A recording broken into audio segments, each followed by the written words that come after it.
Hi, I'm Gary. And I'm Graeme. And welcome to the Same World, Different Planet podcast. We talk about day-to-day subjects that have different implications to different generations. And this week, the topic is state pension. Which I have and he's never getting. Yeah, tell me about it. That's what I want to talk to you about. Well, go on then. What's your opinion? Well, I was going to say let you have your whinge straight away, but I got my state pension last year. I was 66. Yeah. And probably one of the lucky ones to creep in at that age, because anybody who's even a year older than me is going to have to wait until, I think they're 67 and maybe even more. And there is no doubt that you at 36 years old are not, well, you may not see a state pension at all. And if you do, you're certainly going to be 75, maybe nearer 80. See, I watched a podcast the other day, and the lady who seemed like she knew what she was talking about was saying that it may move towards more of a benefit type system.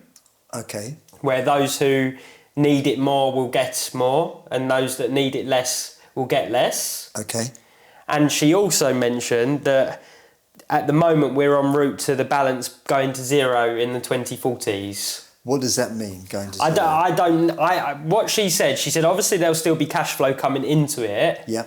But whether or not there's some sort of, is there a buffer in there at the moment? I don't know. I think what it might have meant was that when the state pension was first set up after the Second World War, around about 1946, 47, and they started to introduce a statewide pension, at those times, for every one person who was going to receive that state pension, there would be 6-7 people working, paying tax, paying national insurance and all contributing to it. And I think gradually from the end of the 40s, the end of the 50s, along come the 60s, along comes the contraceptive pill, and people start to have less and less children, and you get to my situation. So me and my wife, we only had one child. My son, he's married. So far, the nearest they've got to a child is a puppy. Yeah. And there's going to be less and less people working to contribute to the funds needed for the more and more people who are A, retiring, and B, living longer and longer. That is the problem at the moment, isn't it? Money. So I think maybe she's talking about the fact that we're down to one, where it'll be one person working for one person taking a state pension. Yeah, because that is the big problem, isn't it? That there's the baby boomers are all taking their pension now, and there's a lot of them, and there's not as many of me and younger. And also, I think, again, going back to when it first came in after the Second World War, people didn't live until their 80s, their mid-80s, their 90s. People would retire maybe at 56 or 60 years old, they'd get their state pension, and sadly they'd have passed away by the time they were 65.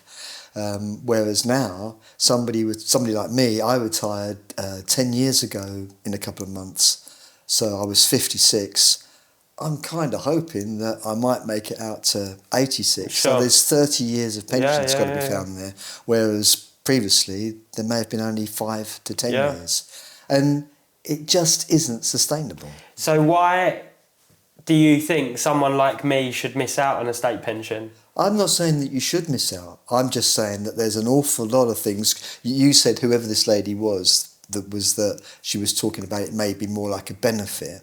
Well, all benefits in my head probably ought to be means tested.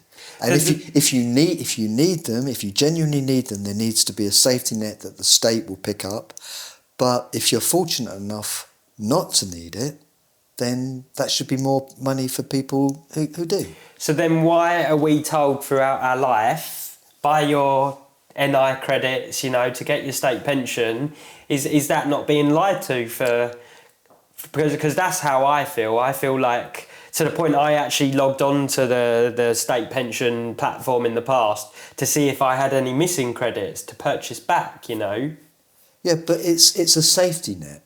And at the age of 36 years old, you don't know if you're going to need that safety net. You don't need it now. But the other point, looking at that from another point of view, though, is that also then makes my retirement much more unknown, doesn't it? Because who knows if I'm going to... So I don't know how much I need to save right now, because if I'm not sure if I'm going to get a state pension or not, if you think about how much you're getting for your state pension, how much extra I'm going to have to save if I'm not getting that amount... Yeah, I can see that. It doesn't seem completely fair, because I was told if I purchase the credits, if I get, is it 35 years of credits, I'll have a full state pension. Yeah. So now to hear rumours of, well, actually, you might not have one. Well, you may get one, but you won't be getting it at 65, Yeah. 67, 70. Yeah. Yeah, I mean, you're 36 years old. You've realistically probably got another 20 years of active work ahead of you, as much as you'd probably like to retire in 10 years. Most people your age are going to be expecting to work for another 20 years.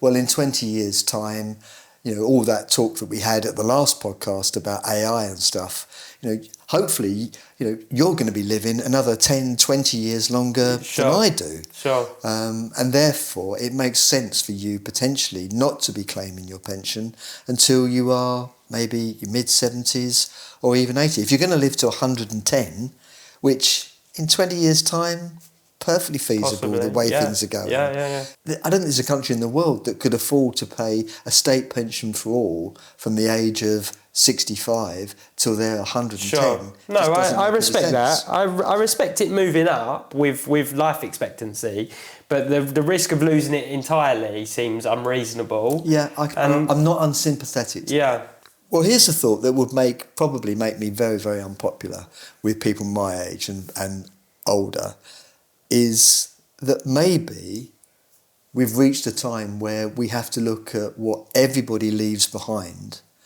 and some of that has to go back to the state. So it already does in inheritance tax. I knew you was going to say that.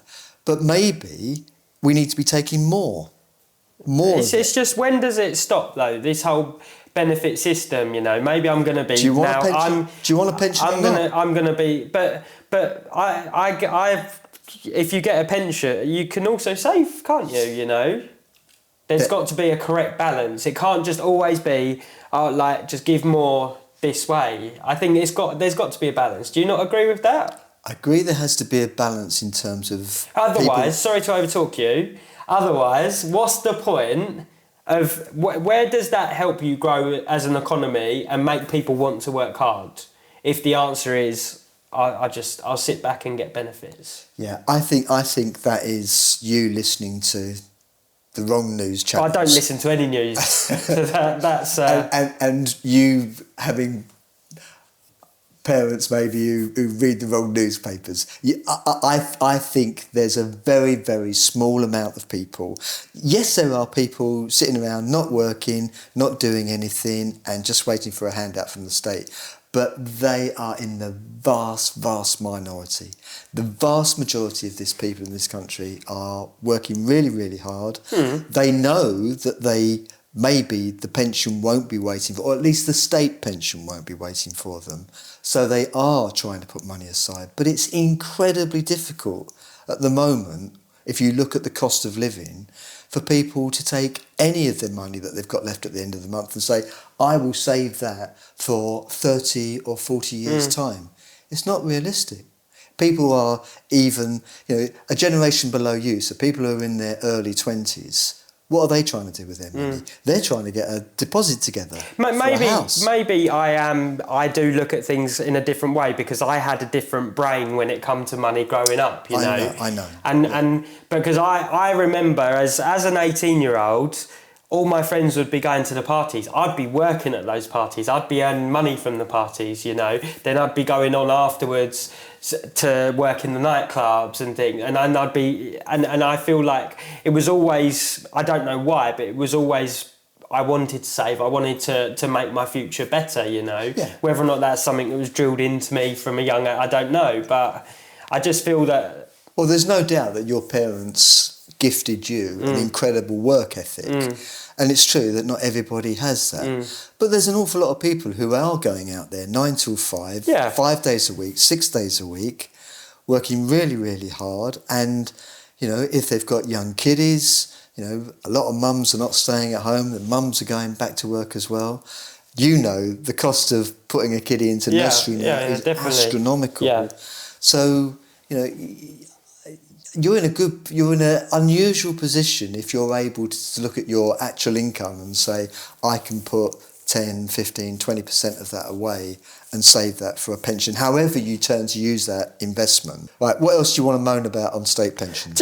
I just think like the biggest concern for me and where I'm now thinking is, like, should I even continue worrying about my NI credit if for whatever reason, if one day I'm not reaching the credit, should I stop worrying about it if there's a chance I might not get it, Like, is that motivating to keep paying into the system if potentially it's not going to be there? Yeah, but is that even an option? Can you just say, I'm not going to pay my national insurance contributions? I'm not sure you can. No, I think you might have the tax man banging on the door if you did that. Well, but maybe more if I was in the fortunate enough position to retire early and say I needed another 5 years of credits. Yeah. Is my opinion then going to be, well, bugger it, I won't bother with 5 years more work because I probably won't get it anyway? Yeah. I think we do have to look at my generation again and look at what we're taking out. We take out the state pension, we take out the winter fuel allowance, we take out our free prescriptions. Most of my mates, when they get their wallet out, they're happy to show me their free bus pass. We, as a demographic of the British population, are given an inordinate amount of money. If you look at the triple lock that's on pensions, why do we get it? Because we vote, because we get out there and actually put an X down, and they know that they've got to keep us sweet, because if they don't keep us sweet, we'll vote for the others. And the sad fact is that your lot can't be asked to get out there and vote. Yeah. Can you? No.